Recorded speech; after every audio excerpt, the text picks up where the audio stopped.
नमस्कार। आज बात करेंगे भारत की संस्कृति पर। किस प्रकार दूसरे देशों की संस्कृति का गहरा प्रभाव पड़ रहा है। क्या आपको जगदीश चंद्र बसु का नाम पता है? नहीं पता होगा।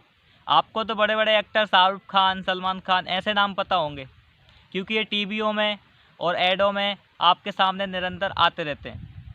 लेकिन एक ऐसे डॉक्टर, प्रोफेसर जिन्होंने पेड़ों में जीवन होता है इस तथ्य की खोज की थी, उनका नाम आपको नहीं पता होगा।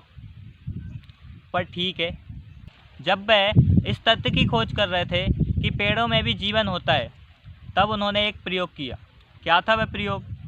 उन्होंने अपने घर के पौधों को दो भागों में बांटा। एक ही किस्म के सभी पौधों को अलग अलग रख लिया।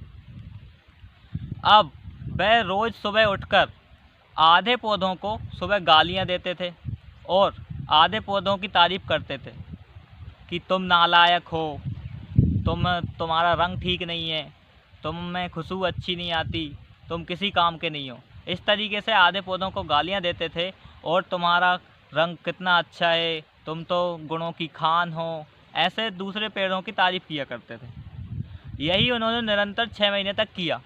6 महीने करने के बाद यह प्रभाव पड़ा कि जिन पौधों को वह गाली दिया करते थे, वह पौधे 6 महीने बाद अपने आप सूख गए, और जिनकी वह तारीफ़ किया करते थे वह 6 महीने बाद डबल या ट्रिपल हो गए और अच्छे हष्ट पुष्ट फूल रहे थे। और ऐसा नहीं था कि उन दोनों किस्मों में कुछ भेदभाव किया हो, उनको खाद भी सही समय पर दी गई, उनको पानी भी सही समय पर दिया गया, जितना सब कुछ हुआ सब कुछ साथ में, मौसम भी एक ही प्रकार का था। लेकिन आधे पौधों को गाली देने से वे मुरझा गए और आधे पौधों को तारीफ़ करने से वे हष्ट-पुष्ट और बड़े हो गए। इस उदाहरण का हमारे आधुनिक जीवन में क्या प्रभाव पड़ा वो बताता हूँ। क्या है ना कि 300 साल तक अंग्रेज़ों ने हमको यही बोला कि आपकी सभ्यता खराब है, संस्कृति खराब है, आपको खाना नहीं आता, आपको पीना नहीं आता, आप जो करते हो वो गलत है, और हमारी संस्कृति में जो भी होता है वो सच है। 6 महीने में भाई साहब पेड़े सूख गए थे।